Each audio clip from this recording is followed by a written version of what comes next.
Hello, kids. Welcome back. It's another month. Hey, it's the first Chichester Chat of the new year. Of course, I am Phil. Lilith is here, waking up. And, of course, the man himself. What's the Chichester and Chichester Chats? Mr. DG Chichester. Hello, sir. Hello, Phil. Hello, Lilith. I'm going to try to wake up with you guys as well. And Happy New Year to both of you. It's good to see you both. Same to you. Happy New Year. All right. So, I'm excited because talking something a little different. We're talking Amalgam Comics, Assassins #1. Exactly. I have the collected edition I dug out. Ooh. So I got them all in one. Or I don't know if it's all of them, but it's quite a few of them. So I know I was interested, but the story itself is good, but just the logistics behind this thing, because this was part of that big Marvel versus DC event of the 90s. Yeah. And they did a bunch of these one shots. So did they just like reach out to everybody, and were they just like, "Hey, do you want to do a one shot?" And yeah, I mean, they reached out to me and Scott, and I want to say it was Paul Kupperberg who reached out to me. For some reason, I know Kevin Dooley is the editor listed on there, but I sort of feel like I heard from Paul on it. I wonder if he was maybe an Uber editor, on a lot of the things coordinating. Or maybe I'm just giving Paul credit because he's a nice guy. But this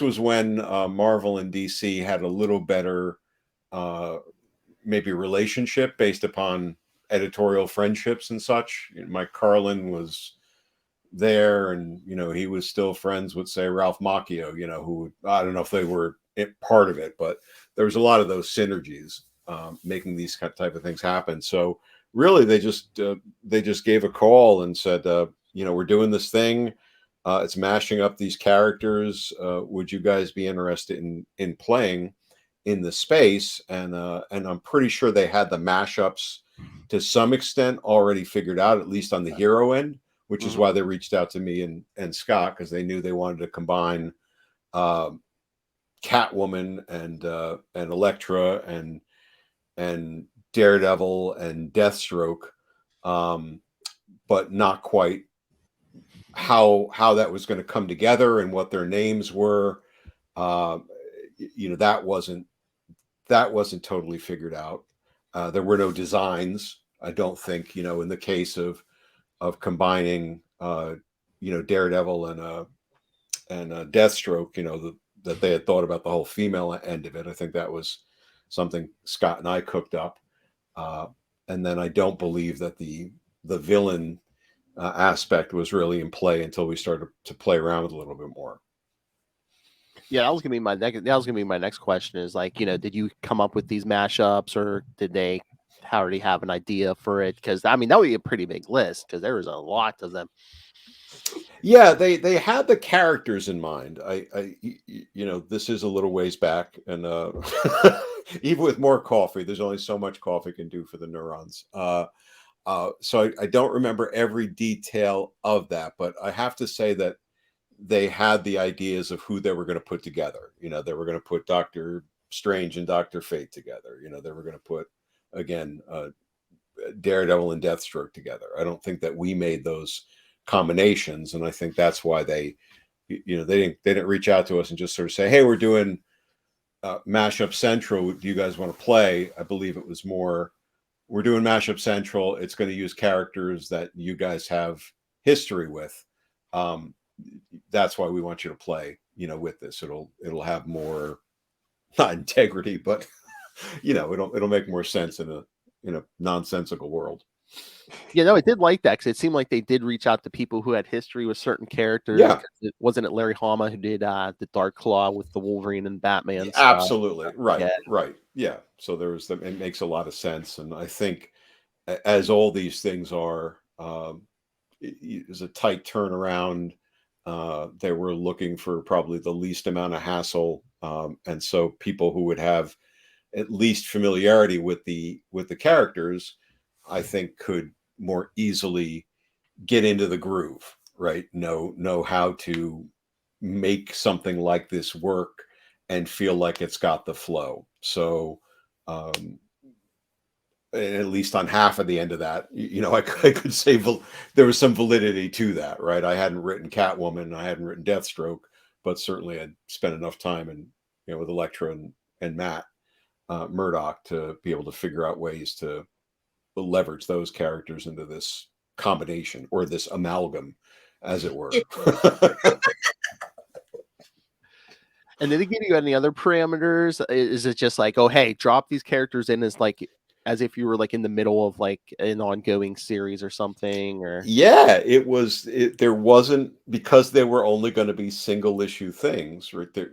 Although it kind of surprises me they never went back to it. I'll tell you this story in a bit, which happened a little while ago. A fan reached out to me, but about this world. But they, I think once we said sort of yes, they were like, okay, so pitch us the story. Not pitch us the story, you won't get the assignment, but all right, you got the assignment. So what's going to happen, right? It's the first issue of Assassins, right? That was what this mashup title was. First issue of Assassins. What's the kickoff? And so we just pitched it and figured it was this reverse, Die Hard type of thing, raid, although I don't think I was referencing the raid at that point, but you have to get up the building instead of out of the building, and so let's populate it with nefarious characters who will be other mashups, and reference some of the other stuff going on, right? And that's where I think we started to drop in, like, oh, Strange Fate is manipulating the Big Question. And for folks who haven't read this, the Big Question was a mashup or an amalgam of Wilson Fisk, the Kingpin, and the Riddler. So, and which was just weird and bizarre. And I think Scott did an awesome job with the design of that. I love the question on the face, the giant, body shape, very cool character. Oh, the look of the whole book was great, and I just every time I read this, I'm just like, oh man, the Kingpin would hate being merged with the Riddler. He would just. Well, see, that's where my headcanon about the Riddler comes from. Actually, it's like Riddler should be like a rich guy that's just bored and menacing. So I think that definitely influences it. We have a thing going on our Batman podcast where, because of the movie, we're doing like Penguin, Riddler, Catwoman stories, and we just got done doing a Riddler story, and we're talking about when they were trying to revamp him. I'm like, he should win some millions, and then he could really be a thorn in Batman's side. Right. Well, he's going to have 3 hours to tell us what he's about, I guess, soon enough. So we'll see what. Yes, God help us. That's the rumor. Yeah, almost 3 hours. And they don't want it to be. And they don't want us to watch it at home. Okay. I don't know.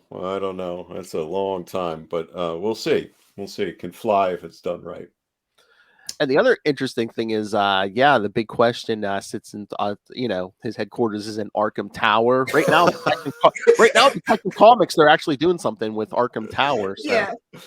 Well, I sort of feel like we were a little ahead of our time because, rereading it as I do, for these things.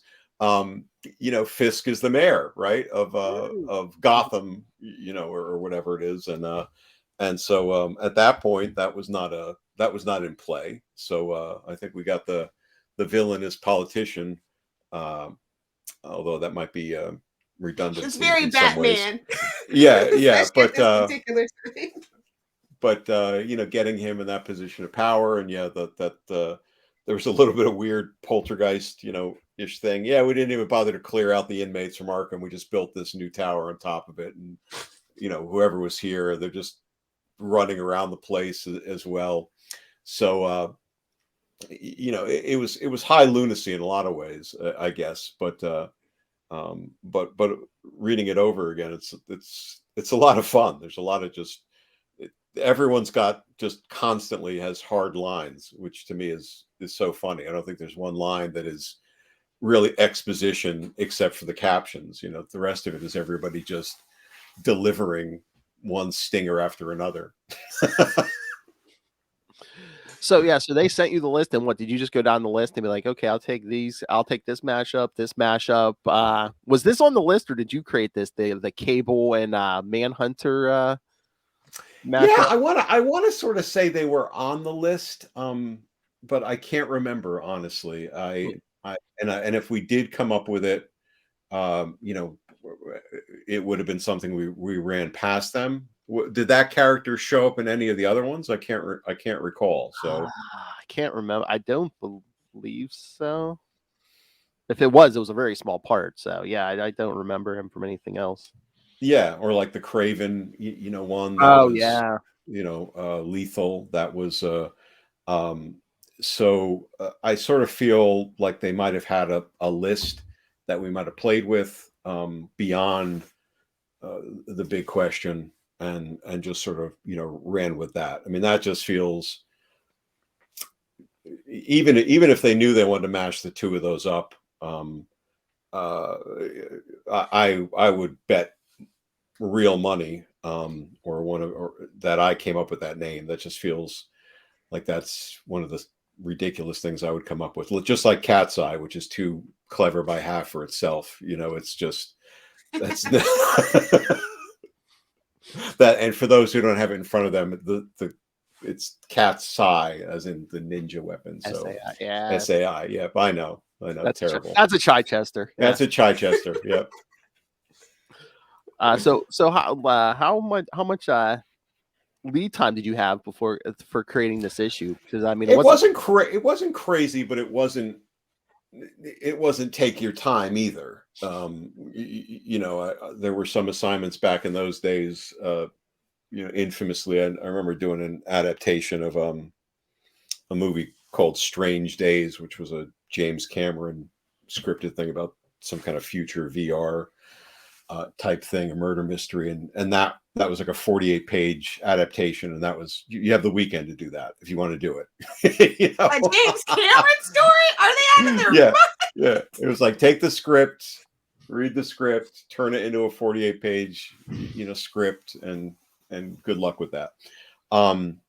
But this was probably just a fairly regular schedule. So I want to say, you know, there's probably I'll say 2 weeks, you know, maybe 2-3 weeks to sort of pitch the plot, write the plot, you know, do the script, that sort of thing. I think that because Scott and I were familiar more with working in the plot script way of doing things, you know, in those days we've talked about this before, the Marvel way, which was you'd write a plot, the artist would illustrate it, the pages would come back to the writer, then you'd write the script, the dialogue, and the captions, versus the so-called DC way, which was written more like an entire movie script, everything described and the dialogue all at once.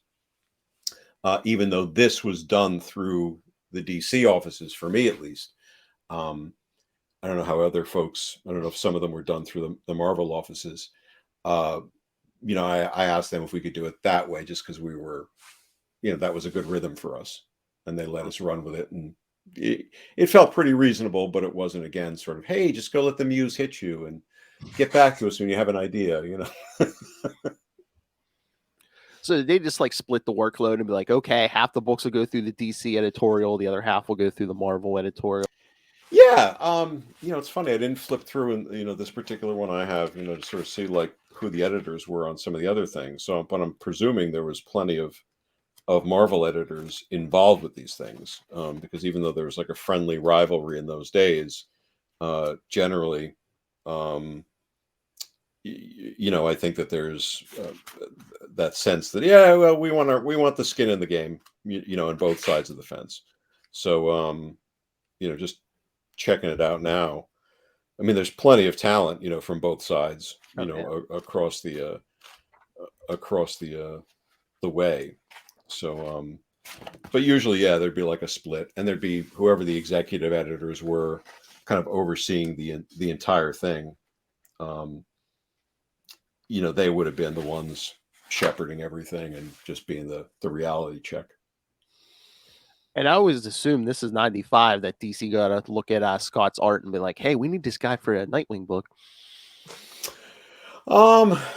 Maybe, you know, I mean, certainly there had been, you know, a ton of attention on Fall from Grace. So, I mean, Scott's star was on the rise from then, and I think people were just looking at him and probably just starting to consider him overall. So whatever worked out for him, and that this may very well have been like more of an in that way.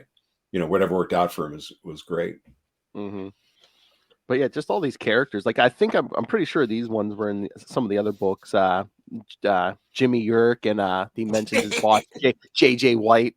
Yeah. Yeah, I don't know if we spun those out again, and from this book, and then people just sort of like picked them up, or they were keeping like a running list of things to do, because we weren't under any license that I can remember, or mandate rather, that we had to. You got to use Jimmy Urich. You got to combine Jimmy Olsen and Ben Urich, or name check J. Jonah White, or something like that. But naturally, it just felt those things would kind of come together. We'd scandalize the big question, the Kingpin Riddler mashup, and then we'd want to discredit him in the press, when the press was good for those things back in the day. I can't imagine that would actually be a storyline you'd use nowadays. But back then, it'd be some small YouTube channel.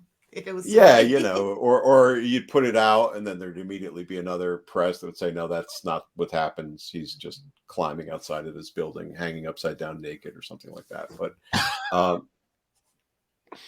he wanted to be there. So the titles, they tickle me pink. It's classic Chichester jibbing. There's definitely a lot of that going on. The political suicide thing. It's a very, again, I think this just comes out of the time and everything, and people have sort of said this, but it's just a very 90s style story. It's very 90s style dialogue. The 90s are back, so they can. The 90s are back, so it's great. But it's a lot of fun. I mean, I did notice a mistake though as I was going through it, which is the first time I sort of noticed it. It's like a misplaced word balloon, and also there was a gaffe on the letters page, which was funny because the letters page was just completely made up. But it's in the letters page. It's in the course of the story. Spoiler alert: the Dare, who is the mashup of Deathstroke and Daredevil, dies, quote unquote. But it says in the letter column, it says, "It ain't over till the fat cat sings. Is Cat's Eye really dead? Yeah, we'll dare Avengers." So somebody completely got that backwards and wrong. And then there was a gaffe on one of the word balloons, like had been misplaced on one of the earlier pages. But considering everything that was going on, it's sometimes a miracle anything gets done. So was it fun, or was it, in certain ways, did it rub your writers the wrong way, just because it's like you had to leave it open-ended? Like, it's like, hey, we're not starting at the beginning, you're not going to have an ending, it's going to be kind of open-ended. No, that's actually flashing back to that earlier incarnation of myself, and just even looking at it now and sort of seeing the dialogue that was written and how I wrote it. You have no responsibility to anything, right? You're unhindered by all this baggage of, say, being responsible for a monthly book and where you're picking things up and where you have to leave them. You're just being dropped in the middle of a situation, and it's kind of like off to the races. And I just get that sense of the energy of the dialogue and the quips and the ferocity of some of the things. I don't know. You're just going to rip the horns off the Dare and leave her presumably for dead. And now Cat's Eye's on a revenge mission, and what happens next? I don't know, and I don't care. But I don't have to worry about it. I don't have to worry. How do you get the horns back on her? And what does that mean for her senses? It seems like I was trying to set something up that Just physical horns. No, but that the physical horns had some tie to her abilities, right? Some tie to her multi-sensory abilities, perhaps. But yeah, I didn't have to worry about any of that stuff because it's your free license. You know, you're coming in, you get to play, and then you get to leave. It's sort of like Walter White in Pulp Fiction, right? You show up in your tuxedo and you have some coffee and you have a good time. Tell some people here's how it's going to go, and then you get to leave the building and drive away really fast.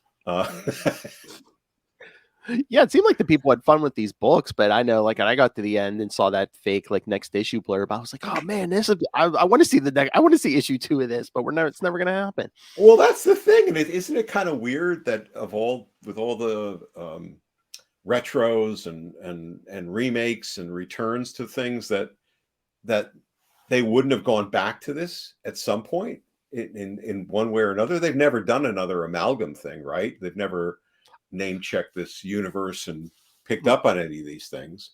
No, Marvel kind of did their own where they just like merged their own characters, but yeah, right. But that's but not this. I mean, like maybe it's just the inability after the companies became so uber corporate that they no longer could. Like I said before, they were corporate, but the friendliness of the editors and maybe you're one, you know, there's corporate and then there's Disney corporate, right?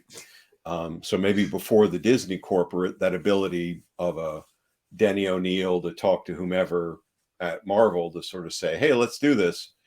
Yeah, okay, let's do this. And somebody could just make the contracts and they could sort of run with it.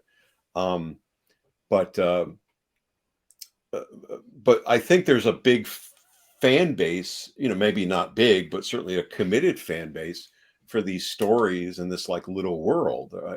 I had a guy, you know, a fan of these books and all of them, you know, reach out to me last year and was just talking about how much he enjoyed all the stories, and he was actually on a quest to get original art from all the different artists based on the different characters, and he actually finally got like a piece from Scott, which was really cool. So he's created like a whole database and a whole background on things. Just the level of commitment that he was putting into it, I thought was really admirable, and just sort of showed the passion that people can create because the stories felt, Phil, as you were sort of saying, I think, like I want to know what happens next. I want to know more, and I think that was the irresponsibility of everybody working on it and the fun of everybody working on it.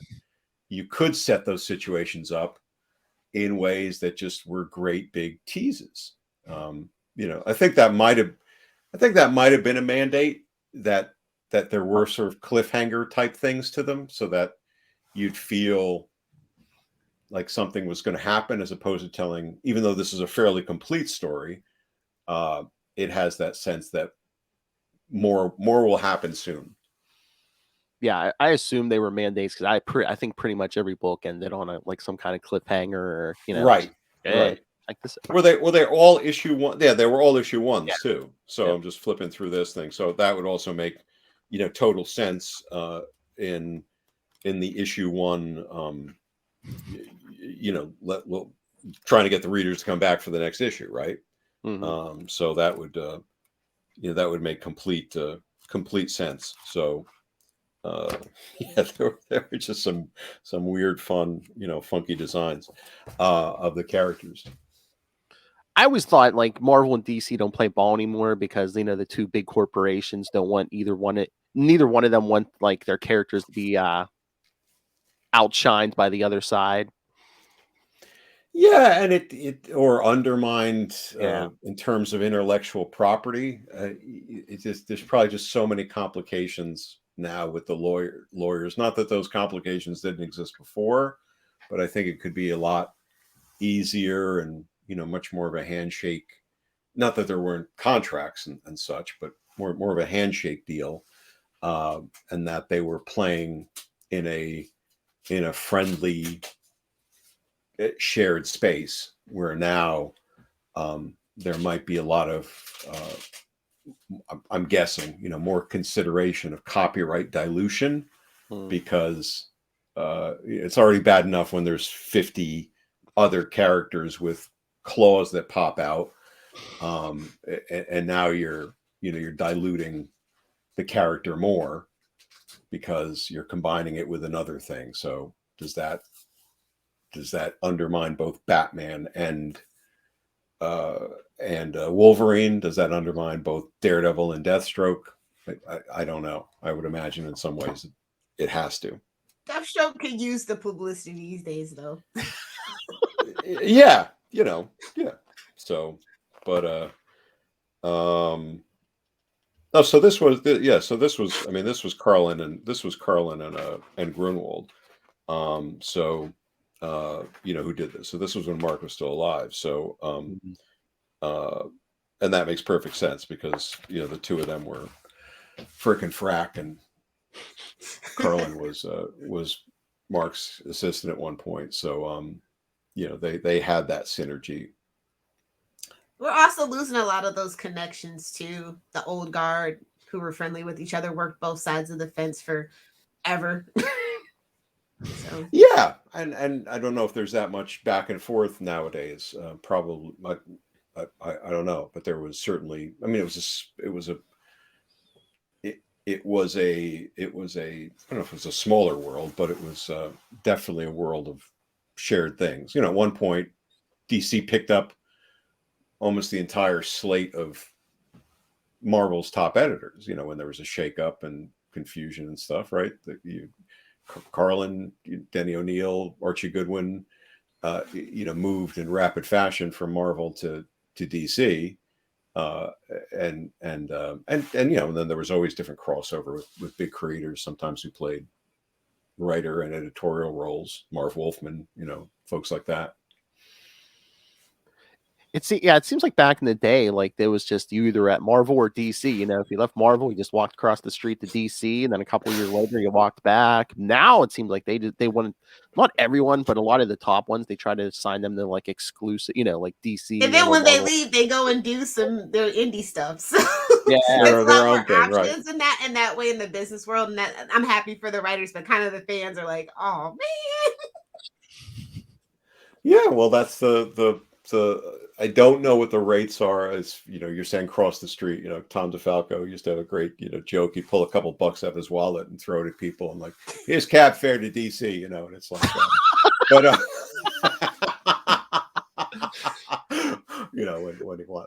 when he quote unquote wanted somebody out of there. But it was always a good laugh. But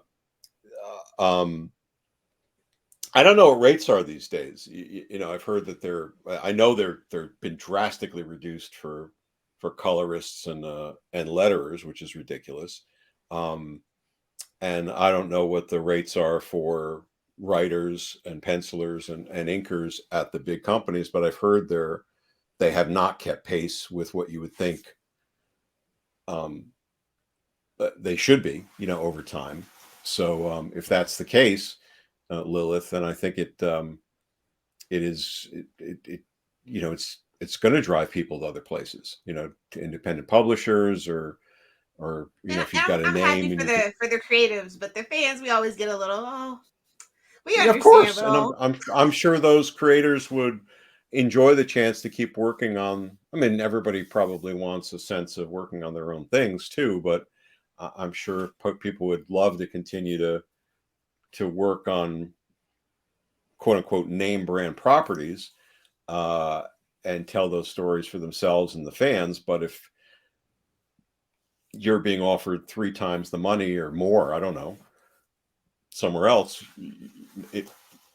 do the math, right? And ultimately it's not gonna add up in the long run. So.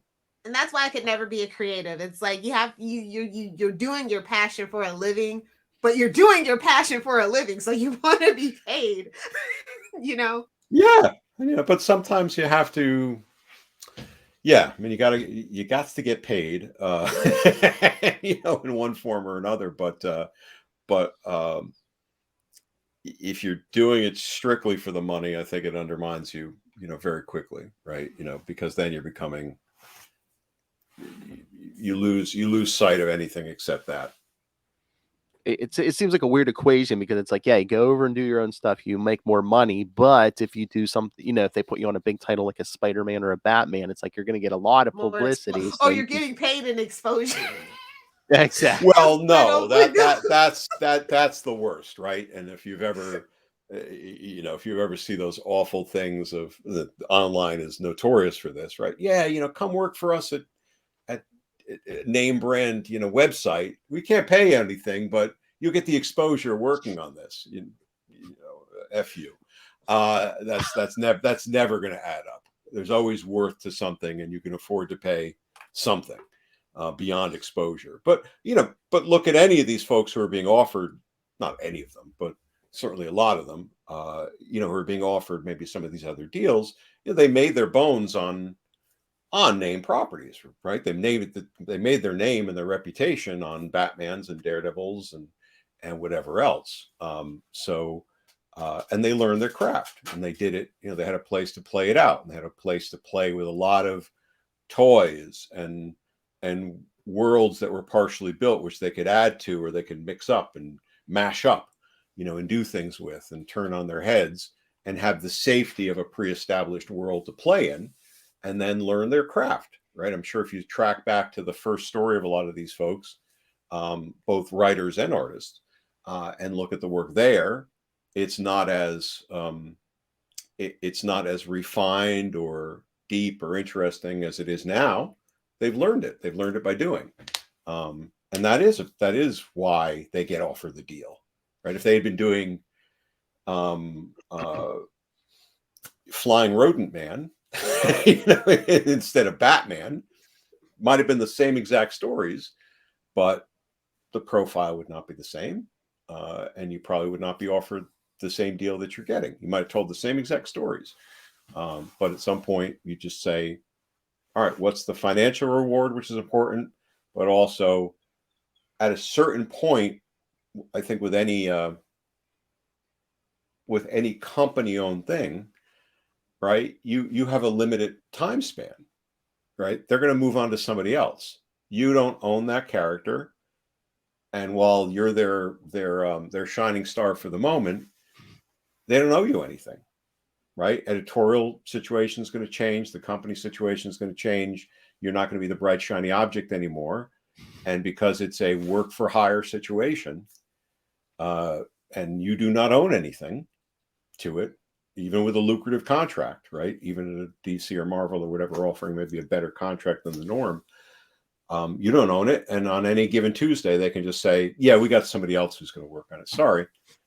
You know, read this,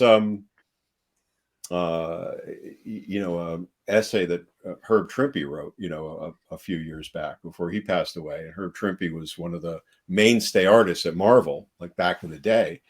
You know, and created, you know, worked on the Hulk forever, created a character called Wolverine, which you might be familiar with, and you know, he worked on everything. But at some point in the late '80s, early '90s, Herb's style was not in style anymore, right? Image was in style, that sort of thing. So suddenly Herb, who was a steady, professional, in-demand artist because people knew he could deliver, he couldn't get work, right? Even though he was on contract at Marvel, and the contract at Marvel at that point meant you got a special rate if you did a certain amount of pages, you know, per month, but you had to find those pages. You were either on a regular book or you had to search them out. And so he wasn't getting the work, you know, because it was going other places. So suddenly he's on the outs, and that was Any Given Tuesday. So, yeah, people always complain about like the higher prices of comics, which I don't like paying them either. But I'm always just like, I hope paying, you know, more. Some of these creatives are getting more, money these days. Hopefully, you know, Phil, I don't know. I should just ask somebody. I just haven't, you know, what the rates are. But I don't think, as I said, I know that the rates for colorists and letters are less now than they were when I worked in comics, you know, full on.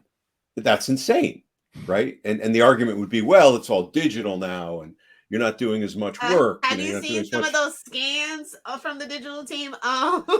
Just right, exactly. And in colorist case, because my best friend Greg Wright is a well-known colorist from that era and still does color work. Now and again on different comics, right? Colorists went from doing color guides, which were then put into effect by the printers, to having to pull the full separations, right? They then had to create all the separations, the digital files, which would then go to the digital press. So they actually took on more work, and yet their rates went down. So because it was digital work. No, I mean, that's not in every case, but in a lot of cases. And so if I don't know if the give you an iPad and an Apple Pencil and see how long it takes you. I'll put it to you that way.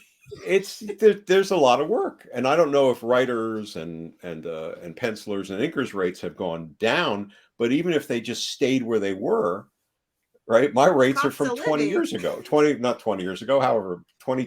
30 years ago. That's insane. How could the rates not go up a lot? So, and if they haven't, then that's just the cost of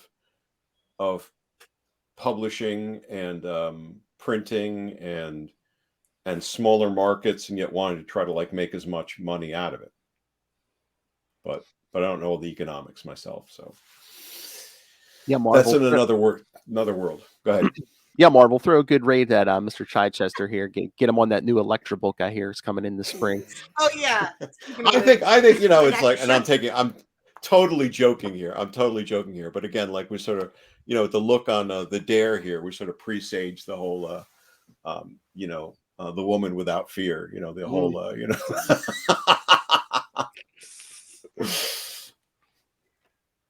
I mean, it kind of does, and it kind of like a. I mean, I know the other characters, the mashup of Catwoman, but yeah, I mean, even the Dare's costume kind of reminds me of like something Catwoman would wear, maybe even.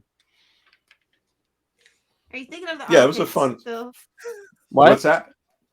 Are you thinking of the armpit costume? Yes, the new Catwoman costume. Yeah, no. Yeah, I have to say these two characters though. This is like the ultimate.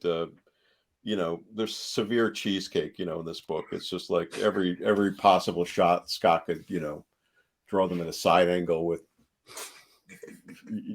butt shots and, straight up the side of the leg. I'm sure the fans didn't mind. I didn't. Oh no, of course not. I mean, this was 1995. I mean, this was comics. Yeah. I mean, the way the screen's positioned right now, you've got the zoom in of the Dare's, breast right next to my head, so it's cool right here. Yes. Yeah, it's very yes. She's paying attention, I suppose, but it's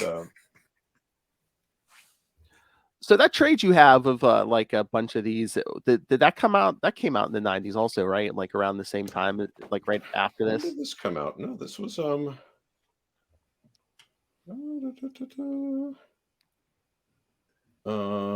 did this come out?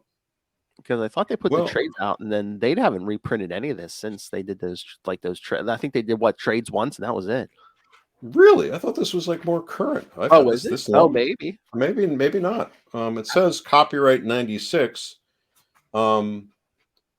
It's dedicated to Mark, so it's after Mark died.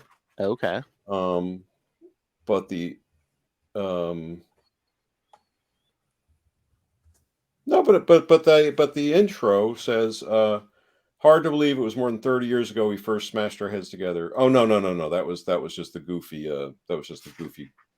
MM Carwold, like as if the whole universe was created back then, this whole mashed up universe. Yeah, maybe I have had this for a while. I thought this was like, a more semi-recent like kind of collection that came out, but possibly not. God, what a mess these trademarks must be.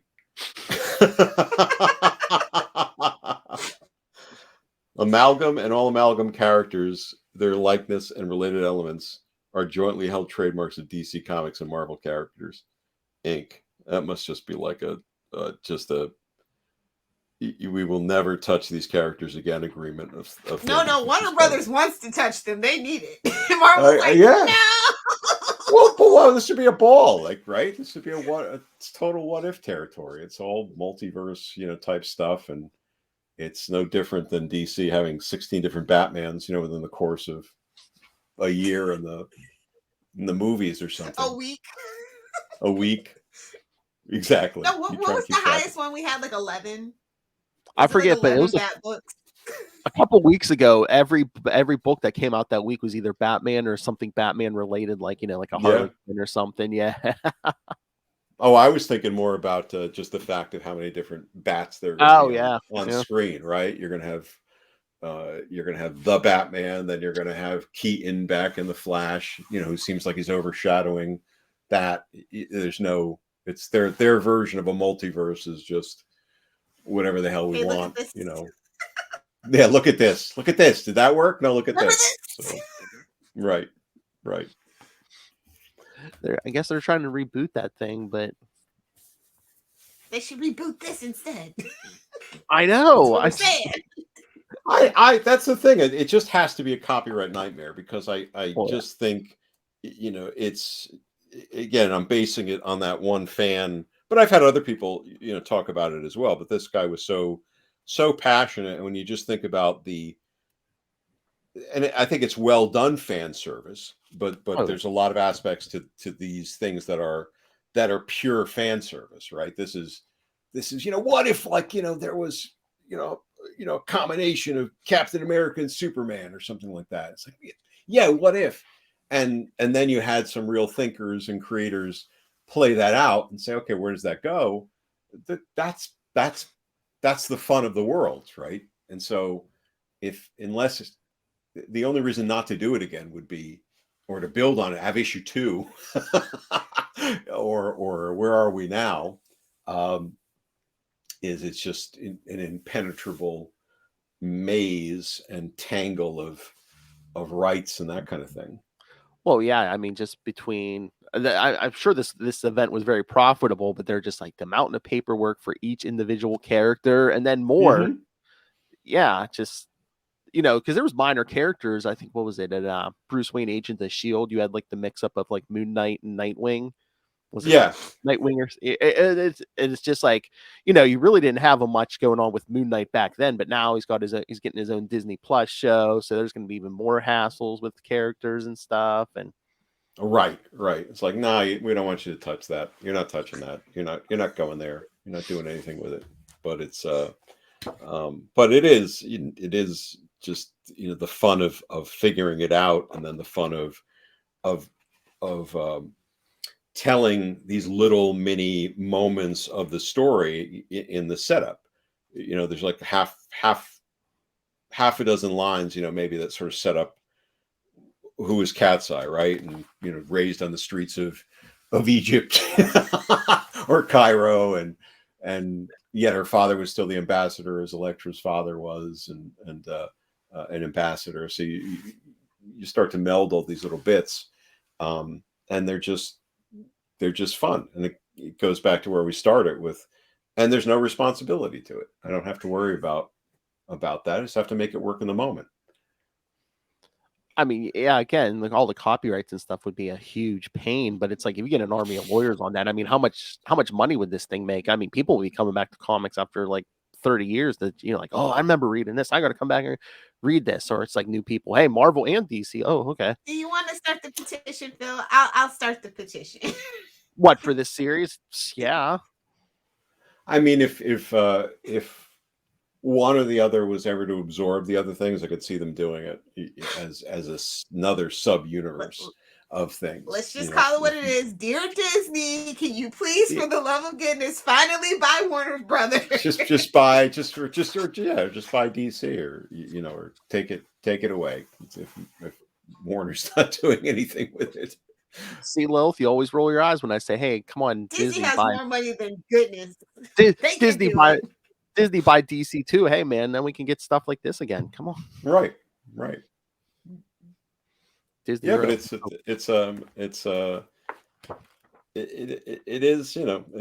was, just a fun way to play it out. If this world came back, is there any like character mashup that you would want to write besides these two? Oh, that's a good question. You mean among the other characters that somebody else started? You mean like, would I want to write Amazon, or would I want to write one of the other titles in this world, or would I want to mash up some characters that weren't mashed up Or at all? If you special have an guest answer star. for both. Okay, that's a good question though. I think Strange Fate would probably be a lot of fun to write. And even though there are a lot of ways the same character, you know, but you just playing with that, that mashup, would be kind of cool. And I think that Super Soldier, the Captain America, Superman would be a lot of fun to work with, as well, just because they're both characters. I mean, I love Cap. I've had a chance to work on Cap, and Superman is just, I think, interesting and vastly misused, very often. You'll get no arguments here, sir. Yeah. It's like, well, we can't make Superman work. It was a great, because it was just like a tweet from from Neil Gaiman or something. Somebody was, saying, well, you can't fault DC for not knowing, what what to do with Superman. They have to figure out ways to make him relevant for today. And he tweeted something back like, he doesn't need to be relevant. He just needs to be inspirational or something like that. I'm mangling like Neil Gaiman language, but it's which is the whole point, right? It's like, it's not about relevancy and something. Oh, we live in dark times. So Superman needs to be dark. It's about You've missed mystical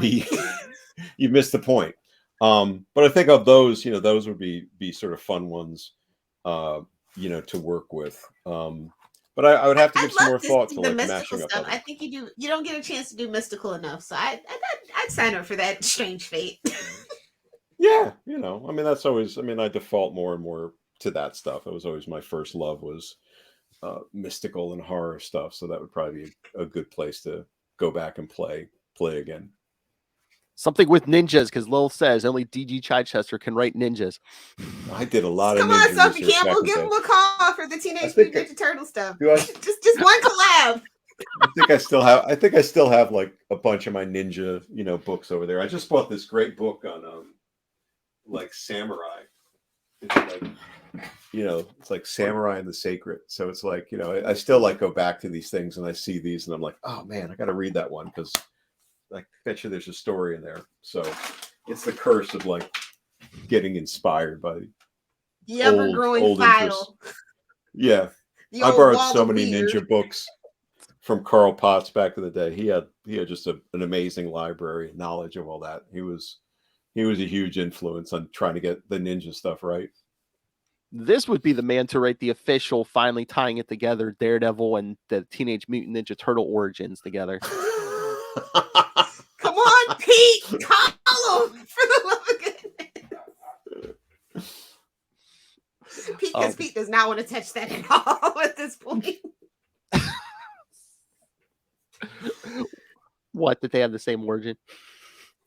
Well, yeah, I mean, they tried it, but like they're just kind of, both the creators have kind of notoriously been kind of done with the characters, just kind of do what you want at this point. So yeah. But yeah, no, I was thinking. But yeah, read Last Ronin whenever it's finished. That's still not out yet. So let me ask you guys, of all these Amalgam ones, and if you've read them all, which one did you think worked the best in terms of just feeling like, or did they all just work, for you? They all worked in their own way, but honestly, just out of the sheer like hilarity of it all, I think Dark Claw, because it's like, come on. Like, it's like a very tongue-in-cheek cash grab, look at us kind of thing. But I thought that's kind of the point of the Amalgam characters, and that is like the character that sums that all up. Yeah. The one who embodied the 90s the best. Yeah, Dark Claw. Exactly. Right. I mean, this was good. I think like the ones where like it was the more like a solo character more than a team, because it's just like they threw so much at you with the team books, but like this one was good. Yeah, Dark Claw, Super Soldier, Spider Boy, yeah. God, a menace to both of them. It wasn't even Peter Parker; it was Ben Reilly in there. Exactly. It was so 90s. Peter wanted no part of it. It's maybe who knows? Maybe that'll show up in Across the Spider-Verse. Sony don't know no better. Sony be like, we didn't know. if any place that character and this little thing would get a nod, it would be in the mashup of those. I mean, they pour so much stuff into that first movie. I can imagine this next one's going to be trippier in terms of all the references and things that are there. He's going to be so grounded when he gets back, though, because he was already grounded. If you've seen the trailer. But no, I never slabbed comics. I'm thinking I might have to slap some amalgams because I have the originals from back in the day. I'm like, I never see these around anymore. I only have like half. And actually, there's a really big like comic like tent sale like 2 hours from me, like at the end of the month. And they always have like really like rare different stuff. So I'm definitely gonna go down there and try to find some. It never not surprised me. So oh yeah, that's cool. Yeah, I need to go to that. There's something within an hour or two of me, some store. I don't know if they still do it. I know pre-COVID they did it, or like they just like open up their warehouse and it's just like aisles of long boxes, and I forget what the price. Well, yeah, a lot of the big like comic people that were generally like traveling from convention to convention because of COVID. They're kind of like finding these big outdoor spaces and contacting other people, and they're just making this big mega thing. So while COVID sucks, I mean, some good stuff did come out of it. They don't have to pay the hotels and stuff. They're just paying a guy that has like a big open field. So, it's kind of like spreading the money around. Oh, yeah. That's like the one down here. Was it last year? Remember when we went to Dave & Buster's down here, Lilith? There's a comic book store down there. They just had like something in the parking lot. Mm-hmm. They just sat at the end of the parking lot with all these tables. I mean, you can't kill comics, COVID. Honestly, and that's kind of the nice thing about having an older fan base too, where we'll come out. just make it easier. We'll come out. All right. Any further questions for this man, Miss Hellfire? No, I think we should let him enjoy his Saturday. Well, thank you. Well, this is a nice way to start it. So as always with you guys, so fun fun story and a fun way to kind of revisit it. So again, thanks. Oh, thank you. I mean, it's always great reading one of these. Like, oh yeah, that's like stuff I remember. Such nostalgia in such a good way too. Not like nostalgia, like but good nostalgia. Yeah, good nostalgia. All right, let's throw out the homework here. Okay. What's the homework? Right. I can't believe I haven't gotten to this point yet with you, but yes, next month we're going to cover. I believe it's your first arc, Nick Fury, Agent of S.H.I.E.L.D. 7 through 10. Okay, all right, that's great. Is that the Leviathan story? I think that's Leviathan. I'll have to check it out. Like I said, I think I did my homework. I think that's your first arc. So right, yeah, I'll have to see. Because the first arc was a quote unquote fill-in, and then Bob Harris came back to the book, and then for a few, and then I took it over after that. So I'll have to go back and take a look. But either way, that'll be very cool and tap into my too much James Bond references. All over the place, Phil. Yeah. This man has varied work. I want to get to it all. Somebody posted a picture of one of the Nick Fury scenes from Daredevil, and it was they were just saying it's just so weird to look at Nick Fury from then, because just everybody of course associates Samuel L. Jackson with Nick Fury these days. So when you go back and you're looking, David Hasselhoff, damn it! Yeah, oh my God! I will say this for the Hoff, he didn't look bad. The still pictures, right? When it was just sort of like the publicity stills, he looked pretty okay, I thought. And then he moved. They bamboozled us. Then he opened his mouth. Then he started talking. Well, what can you do? All right, I've got my homework. All right. All right. Before we leave, sir, plugs. Let the people know where they can my find newsletter you. Continues. I'm a little behind. I got to get some new things written this weekend, but folks who want to keep up on my new writing and just ideas on what I'm digging, and also sometimes little tours of of comics. We did a little profile on assassins in one of these newsletters. Is at storymaze.substack.com, and you can check that out. And if you like it, you can subscribe, which I'd appreciate. All right, and we made a new decision, Mr. Chichester. All the interviews, these Chichester chats, they're going to be exclusive to the Patreon for 2 weeks. Then we're going to release them to the public. So, okay, very cool. All right, good. So if you people listen to this and you love listening to this man, you can hear him every month. Just subscribe to our Patreon, patreon.com/capesandlunatics.